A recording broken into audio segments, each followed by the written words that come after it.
2026 সালে ওয়েদার অনেকটা এরকম হবে, বেশি গরম হবে, কিছু জায়গায় বেশি শুকনো, কিছু জায়গায় বেশি ভেজা। সংক্ষেপে 2026 সালের পৃথিবী আরও গরম হবে, আর্কটিক বরফ কমবে, খরা বাড়বে, বন্যা বাড়বে, তাপপ্রবাহ বাড়বে, হারিকেনের মতো ঝড়গুলো আরও শক্তিশালী হবে, কিছু জায়গায় জলসংকট দেখা দেবে, কিছু জায়গায় আবার বেশি বৃষ্টিপাত হবে। 2005 সালের এই লেখায় যে যে কথাগুলো বলা হয়েছিল সেগুলোই এখন বাস্তবে প্রায় হুবহু সত্য হচ্ছে। এখন এগুলো কি নেচারের কারণে হচ্ছে, মানুষের কারণে জলবায়ু পরিবর্তন হচ্ছে, যেটা তাদের এজেন্ডার মেন থিম? এই কারণে কি এসব হচ্ছে? ন্যাচারালি সৃষ্ট এল নিনিওর কারণে হচ্ছে? না, এসব কারণে হচ্ছে না, বরং কৃত্রিমভাবে এসব করা হচ্ছে। প্রশান্ত মহাসাগর, আটলান্টিক মহাসাগর, এদের জলরাশির তাপমাত্রাকেও ম্যানিপুলেট করা হচ্ছে কৃত্রিমভাবে। যদি এই ধারা চলতেই থাকে তাহলে 2026 সালে নতুন একক বিশ্ব ব্যবস্থা অর্থাৎ নিউ ওয়ার্ল্ড অর্ডার হবে না, বরং অন্তত 4টি শক্তিশালী ব্লক হবে, বিশ্ব 2 ভাগে ভাগ হবে, গণতান্ত্রিক বনাম স্বৈরাচারী দেশ।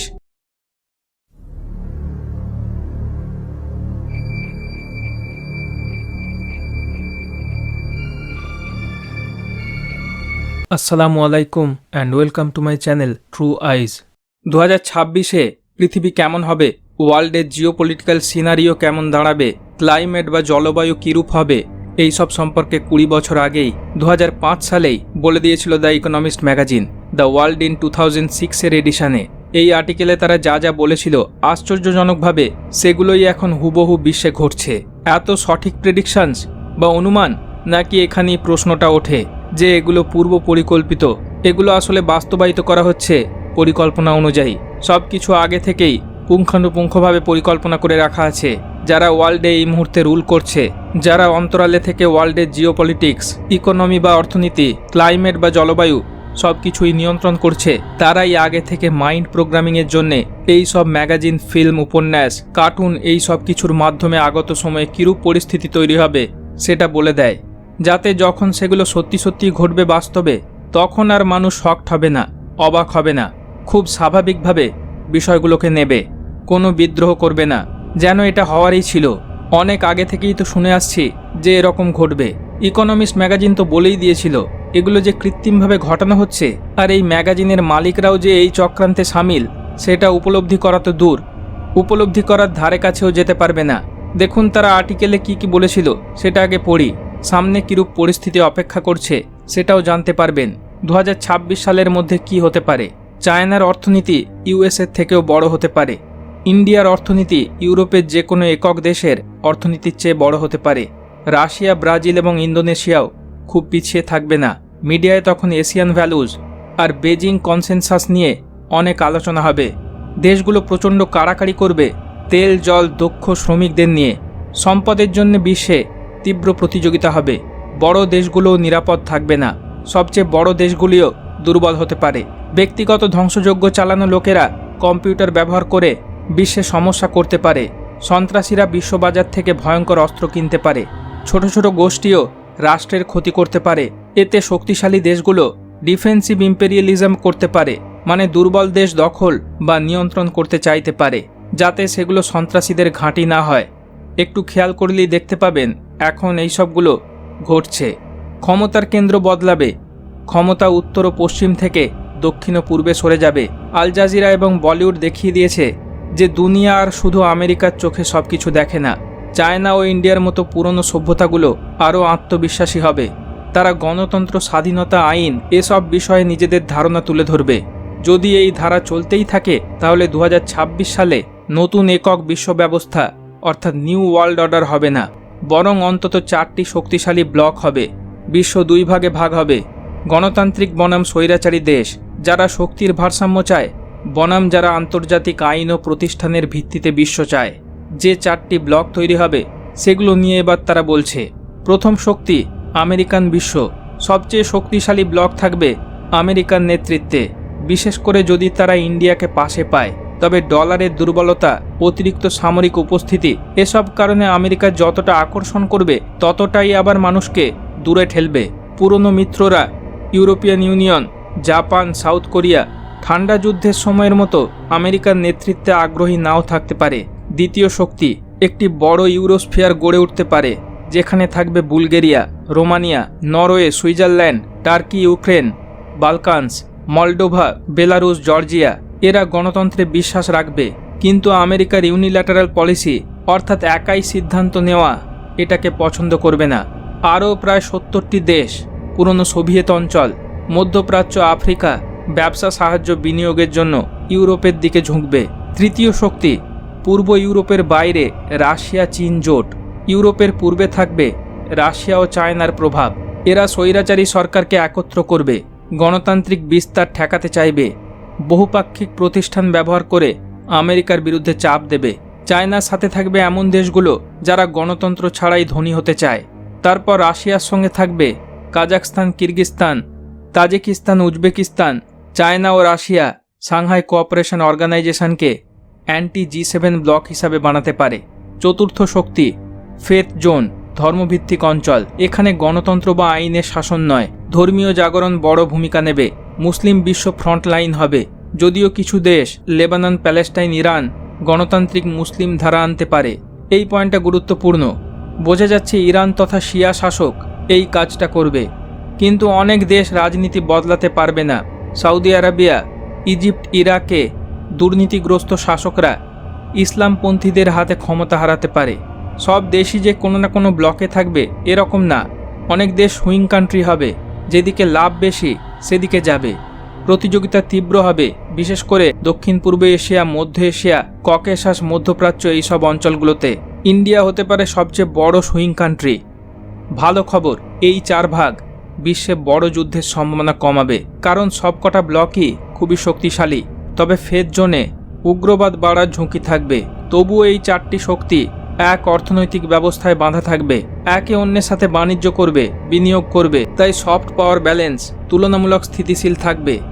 এরপর আবহাওয়া নিয়ে লেখাটি 2026 সালের আবহাওয়া, দ্য ওয়েদার ইন 2026। লেখক ফিলিপ ইডেন। 1986 সালে এই সিরিজ প্রথম প্রকাশের পর থেকে জলবায়ু বদলেছে। আগামী 20 বছরে এটা কিভাবে বদলাতে পারে? শুরুতে প্রশ্ন, অনেকে বলে আগামীকালের আবহাওয়াই ঠিকমতো বলা যায় না, তাহলে 20 বছর পরের আবহাওয়া কিভাবে বলা সম্ভব? এটাই সাধারণ মানুষের প্রশ্ন। আবহাওয়া ও জলবায়ুর পার্থক্য এটা সহজভাবে বুঝতে হবে। আগামীকালের ওয়েদার ফোরকাস্ট করা মানে তোমার পকেটে আগামী 24 ঘন্টায় কত টাকা থাকবে সেটা আন্দাজ করা। কারণ দোকানে কেনাকাটা, বাচ্চাদের খরচ, ছোট ছোট লেনদেন এসব হঠাৎ বদলায়। কিন্তু ক্লাইমেট ফোরকাস্ট করা মানে 1 বছরের মোট বাজেট হিসেব করা। কারণ বড় ট্রেন্ড দেখা যায়, দীর্ঘ সময়ের প্যাটার্ন বোঝা যায়। মানে ওয়েদার হলো শর্ট টার্ম, ক্লাইমেট হলো লং টার্ম। বিজ্ঞানীরা কি বলেন? জলবায়ুবিদরা মনে করেন তারা ক্লাইমেটকে চালানো বেশিরভাগ বড় শক্তি ফোর্সিং ফ্যাক্টরসগুলোকে বোঝেন। যদিও সব কিছু জানা নেই, তবুও তারা ভালো আন্দাজ দিতে পারেন যে ভবিষ্যতে পৃথিবী কোন দিকে যাবে। অনেকটা তারা তাদের করা এই প্রেডিকশনগুলোকে জাস্টিফাই করছে, যেন পরে প্রশ্ন না ওঠে যে কেন এইভাবে হুবহু মিলে গেল। তারপর কি বলছে দেখুন, গত 20 বছরে কি বদলেছে। গত 20 বছরে পৃথিবীর নিচের বায়ুমণ্ডলের গড় তাপমাত্রা 0.4 ডিগ্রি সেলসিয়াস বেড়েছে। সব জায়গায় সমান গরম হয়নি, উষ্ণতা সমানভাবে বাড়েনি। উত্তর গোলার্ধ দক্ষিণের চেয়ে বেশি গরম হয়েছে, স্থলভাগ সমুদ্রের চেয়ে বেশি গরম হয়েছে, মেরু অঞ্চল বেশি গরম হয়েছে, ইউরোপ উত্তর আমেরিকার চেয়ে বেশি গরম হয়েছে। ইউরোপে তাপপ্রবাহ, ইউরোপে বিশেষ করে মেডিটেরিয়ান অঞ্চল 2003 সালের আগস্টের দ্বিতীয় সপ্তাহে যত হিট রিলেটেড মৃত্যু হয়েছিল তা আগের 20 বছরের মৃত্যু সংখ্যার দ্বিগুণ ছিল। আর্কটিক বরফ কমছে। 2005 সালের সেপ্টেম্বর মাসে আর্কটিক ওশিয়ানের বরফের আয়তন, বরফের পুরুত্ব দুটোই রেকর্ড লো হয়েছিল। উষ্ণতা আরও বাড়বে। কম্পিউটার মডেল অনুযায়ী 2006 থেকে 2026 সালের মধ্যে পৃথিবীর গড় তাপমাত্রা 0.5 ডিগ্রি সেলসিয়াস থেকে 1 ডিগ্রি সেলসিয়াস বাড়তে পারে। কোথায় বেশি বাড়বে? উত্তর গোলার্ধে বেশি, স্থলভাগে বেশি, ইউরোপ ও উত্তর আমেরিকায় বেশি। আর্কটিকে কি হবে? 2020 দশকে গ্রীষ্মকালে আর্কটিক বেসিনের পুরোপুরি উধাও হতে পারে। এতে নতুন সমস্যা হবে। কেন? এখন গ্রীষ্মে বরফ গলার সময় অনেক ল্যাটেন্ট হিট বা লিন তাপ শোষিত হয়, তাই সমুদ্র খুব বেশি গরম হয় না। কিন্তু যদি বরফ না থাকে, আর্কটিক ওশিয়ান কয়েক ডিগ্রি বেশি গরম হবে। শরৎকালে বরফ জমা দেরি হবে। এতে আটলান্টিক ওশিয়ানের কারেন্ট বদলাতে পারে, আর তার ফলে অ্যাটমসফিয়ার সার্কুলেশন বদলাতে পারে, স্টর্ম ট্র্যাক বদলাতে পারে। আটলান্টিক ডিপ্রেশন ট্র্যাক উত্তর দিকে সরে গেলে নিচের অঞ্চল ছাড়া বাকি ইউরোপে বৃষ্টিপাত কমতে পারে। স্কটল্যান্ড, আইসল্যান্ড, নরওয়ে এই দেশগুলো ছাড়া ইউরোপের অনেক জায়গায় সারা বছর কম বৃষ্টিপাত হবে। জলসংকট তৈরি হবে। হারিকেনস, টাইফুনস, সাইক্লোনস, ঘূর্ণিঝড়গুলো ক্লাইমেট চেঞ্জের প্রতি সেন্সিটিভ বলে ধরা হয়। এসব ঝড় তৈরি হয় তখনই যখন সি সারফেস টেম্পারেচার 26 ডিগ্রির চেয়ে বেশি হয়।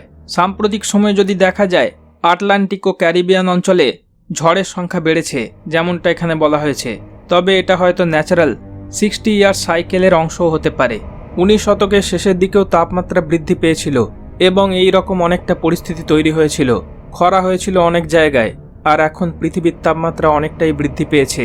পৃথিবী উষ্ণ হলে উষ্ণ পৃথিবীতে ঝড়গুলো বেশি সময় ধরে টিকবে, বেশি শক্তিশালী হবে, নতুন এলাকায়ও যেতে পারে, যেমন ব্রাজিলের উপকূলের বাইরের সমুদ্রাঞ্চল।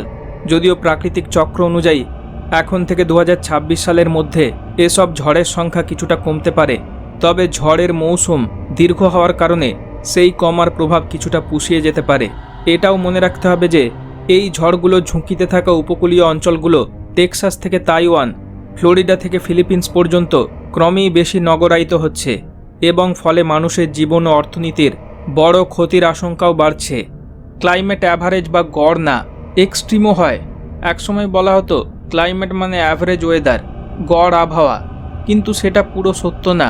একটি জায়গার ক্লাইমেট এক্সট্রিম ইভেন্ট দিয়েও বোঝা যায়। প্রতি বছর ডিজাস্টার হবেই। পৃথিবীর ক্লাইমেট স্ট্যাটিক না, অর্থাৎ স্থির না। আগামী 20 বছরে খরা, বন্যা, হিটওয়েভ, তাপপ্রবাহ, হারিকেন এসব বেশি জায়গায় হতে পারে যেখানে আগে হতো না, এবং এগুলো বেশি দীর্ঘস্থায়ী হতে পারে। 2026 সালে ওয়েদার অনেকটা এরকম হবে। বেশি গরম হবে, কিছু জায়গায় বেশি শুকনো, কিছু জায়গায় বেশি ভেজা।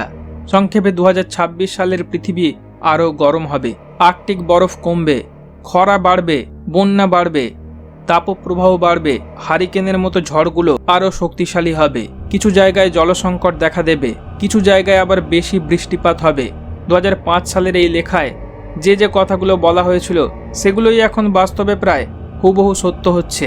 আর্কটিক আইস ডিক্লাইন হচ্ছে, হিটওয়েভের পরিমাণ বাড়ছে, এক্সট্রিম রেনফল হচ্ছে, শক্তিশালী ঝড় হচ্ছে, বিভিন্ন অঞ্চলে জলসংকট দেখা দিচ্ছে।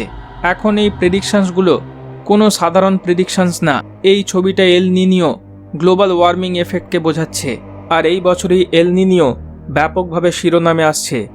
বলা হচ্ছে 2026-এর দ্বিতীয় অর্ধে, মানে 2026-এর মাঝামাঝি থেকে মে জুলাইয়ের সময়ের মধ্যে এল নিনিও ফিরে আসতে পারে এবং বছরের শেষ পর্যন্ত থাকতে পারে। 2026-এর দ্বিতীয় ভাগের পর ব্যাপকভাবে এফেক্ট ফেলবে এই এল নিনিও, যে কারণে বিশ্বের বিভিন্ন অঞ্চলে ওয়েদার চেঞ্জ হয়ে যেতে পারে।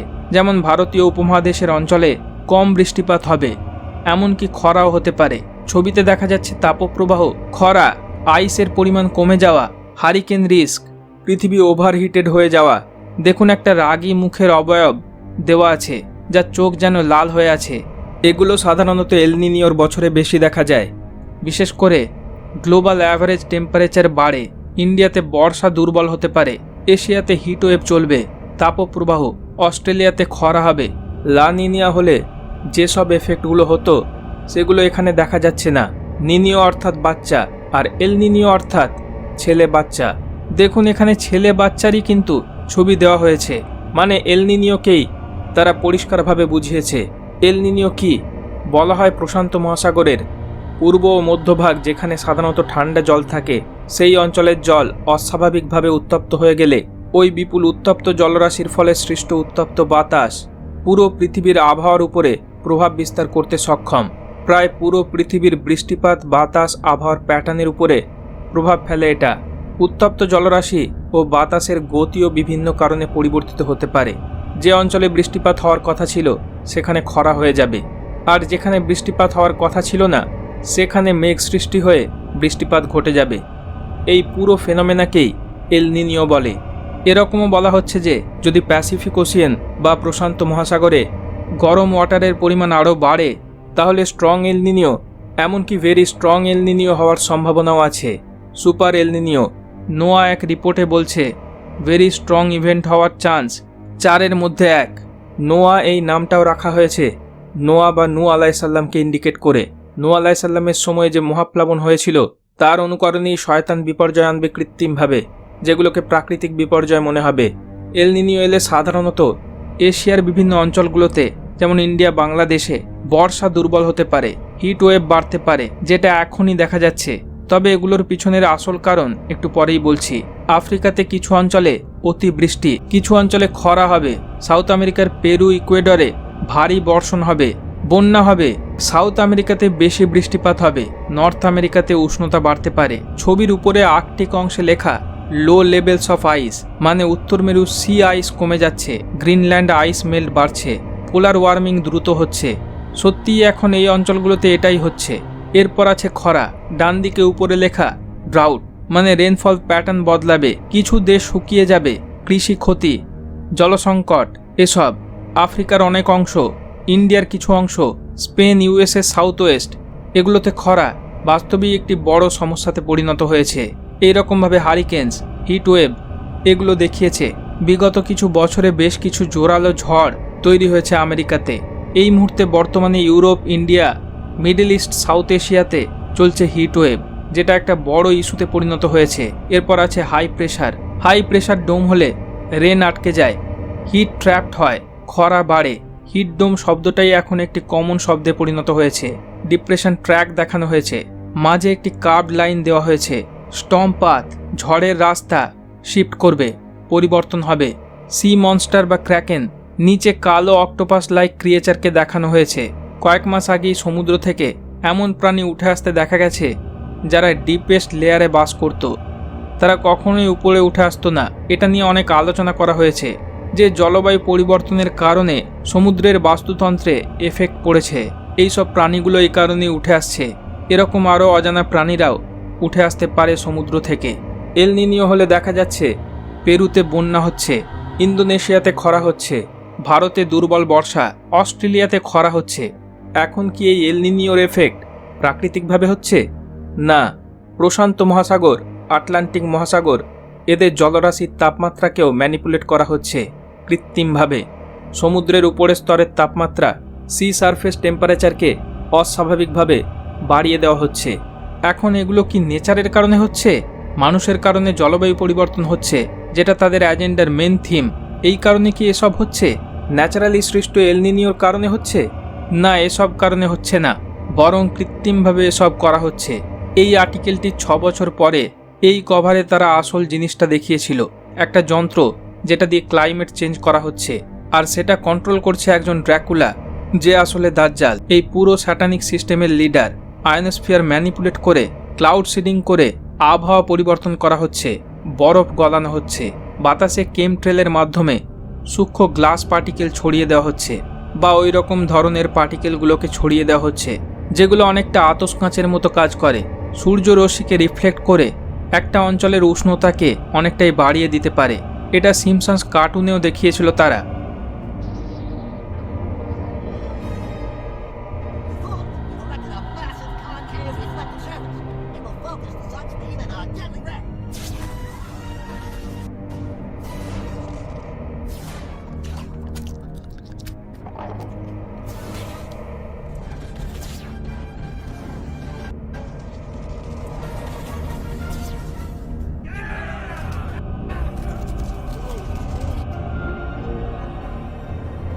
এছাড়া আয়নোস্ফিয়ার ম্যানিপুলেট করে তাপমাত্রা বাড়ানো ও কমানো হচ্ছে কোনো অঞ্চলের। অনেক রকম পদ্ধতি ইউজ করা হচ্ছে এসবের জন্যে, এমনকি ব্ল্যাক ম্যাজিকও আছে এতে। এটাও আগে বলেছিলাম। 1000 কিলোমিটারের মেঘের বলয় তৈরি করা হয়েছে কৃত্রিমভাবে, যেটা ভারতীয় উপমহাদেশের অঞ্চলে খরা সৃষ্টির প্রধান কারণ হতে পারে। এটা নিয়ে আগের ভিডিওতেই বলেছিলাম। ক্লাউড সিডিং ও আয়নোস্ফিয়ার ম্যানিপুলেশনের মাধ্যমে এগুলো করা হচ্ছে। এসবই তারা করছে তাদের অ্যাজেন্ডার স্বার্থে। অ্যাজেন্ডার অনেক কিছুই বাস্তবায়িত করতে চাইছে তারা এই সব বিভিন্ন উপায়ে। তারা এইসব আর্টিকেলের মাধ্যমে ইনডাইরেক্টলি এটাই বলছে যে মানুষ যদি এমিশনস না কমায়, মানে জীবাশ্ম জ্বালানির ব্যবহার না কমায়, পৃথিবীর জলবায়ু আনকন্ট্রোলড হয়ে যাবে, পৃথিবী আনস্টেবল হয়ে যাবে।